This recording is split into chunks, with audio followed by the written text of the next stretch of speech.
दूसरी बात यह है कि जो हमारे मेहमान आ रहे हैं, जो प्रवक्ता हैं, उसको रोका जा रहा है। और ऐसा कोई बड़ा अपराध नहीं है जिसके कारण से उसको प्लेन से उतारा जाए क्योंकि उद्देश्य से भाग रहे, ऐसी कोई स्थिति नहीं है। इतना बड़ा कोई अपराधी नहीं पवन खेरा जी, वेल नोन पर्सनालिटी हैं, रोज मीडिया में आते हैं, तो जिसको कोई ना जानता हो वो छुप जाए, ऐसी कोई ऐसी शख्सियत भी नहीं है। लेकिन उसको वहां से प्लेन से उतारा जाना, इसका मतलब ये है कि भारतीय जनता पार्टी इस महाधिवेशन से बेहद डरी हुई है। किसी न किसी माध्यम से इसको डिस्टर्ब करना चाहती है, असफल करना चाहती है। लेकिन मैं कहना चाहूंगा कि कांग्रेस के कार्यकर्ता और आयोजन समिति के सब साथी इससे और मजबूती के साथ उसमें डटे हुए हैं। और देश भर के जो कार्यकर्ताओं के जो संदेश आ रहे हैं वो यही है कि यह महाधिवेशन सफल होकर रहेगी। ऐसा है कि जब वो मेरे घर पे आए थे और आज के समय में पूरे समय एक ही विषय को लगातार रखने की कोशिश कर रहा हूँ। ईडी के जो कार्रवाई है, ईडी का जो अभी के जितने भी रेट्स है, ये पॉलिटिकली मोटिवेटेड है और इसको मैंने खुद महसूस किया जब वो मेरे घर पे आए।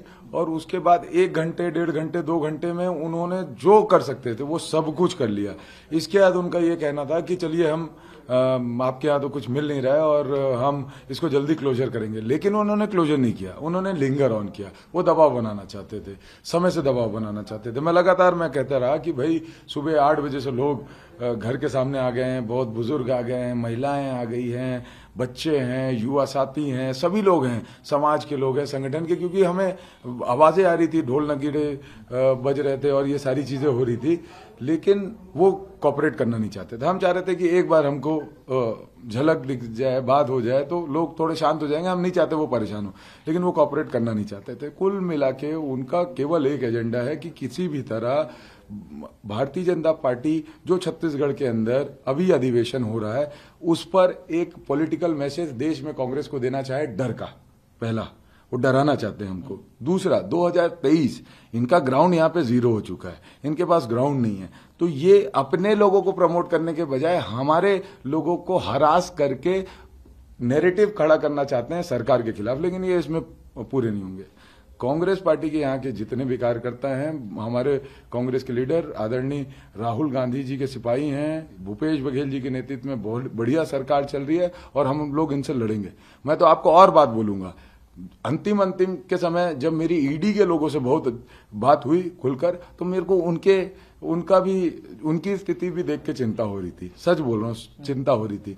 मुझे ऐसा लग रहा था कि कहीं ना कहीं वो मन से परेशान हो चुके हैं जो उनके साथ करवाया जा रहा है। उनका भी तो जीवन देखिए, इंटरेस्ट किसी एक का है, दिल्ली में बैठ के एक केंद्रीय मंत्री का होगा, अब हम किसी के ऊपर नाम से क्या, प्रधानमंत्री का होगा इंटरेस्ट सरकार बनाने का, बीजेपी के अध्यक्ष का होगा, लेकिन उस इंटरेस्ट को पूरा करने के लिए ईडी के कितने कर्मचारियों का दोहन हो रहा है जीवन का, उनसे गलत काम करवाया जा रहा है। उनको जो पॉलिटिकल एनालिसिस करने वाला आदमी हो या समझ लें संस्थाओं का एनालिसिस करने वाले हैं, ईडी की रेड इस तरह की होती है। तो आईटी टाइप की रेड हो गई कि किसी के भी घर में घुस गए और बोले बताओ क्या है तुम्हारे पास, देख लेंगे हम।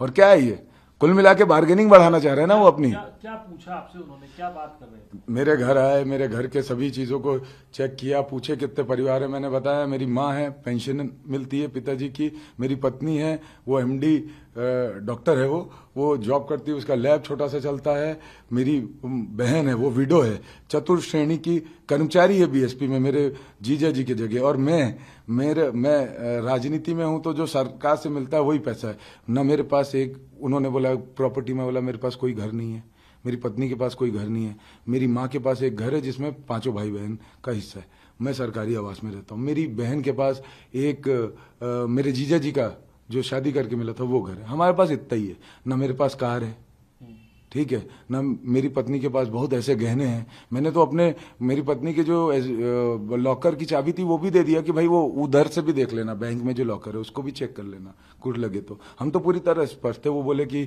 इसको तोड़ के देखना पड़ेगा, इसको तो जो करना है वो कर लो, जो करना है वो कर लो। हमें चिंता, हमें डर इसलिए नहीं है कि हम जानते हैं कि हम क्या है।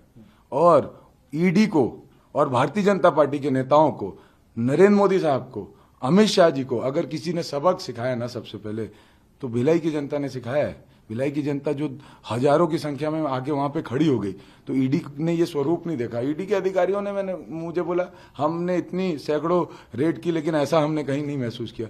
बोला क्योंकि अब ये जनता के बीच में जा चुका है कि ये पॉलिटिकली मोटिवेटेड है। शुरुआत में जनता भी अनभिज्ञ थी, तो अब आपको क्रिश्चियानी बिल्ली खंबा नोचे, और मुझे नहीं लगता है कि बिना किसी कारण से किसी को रोका जाएगा। इस देश में लोकतंत्र है, सबको बराबरी का अधिकार है। अगर कोई अपराधी होगा तो उसको तो सजा मिलेगी, उसको तो पुलिस गिरफ्तार करेगी, उसको रोकेगी, उनसे पूछताछ होगी, जिनके ऊपर में रोक लगी उनको रोकेगी। और तो कांग्रेस खाली आज के समय पर एक ही काम रह गया, आरोप लगाना, दूसरा कोई काम नहीं रह गया।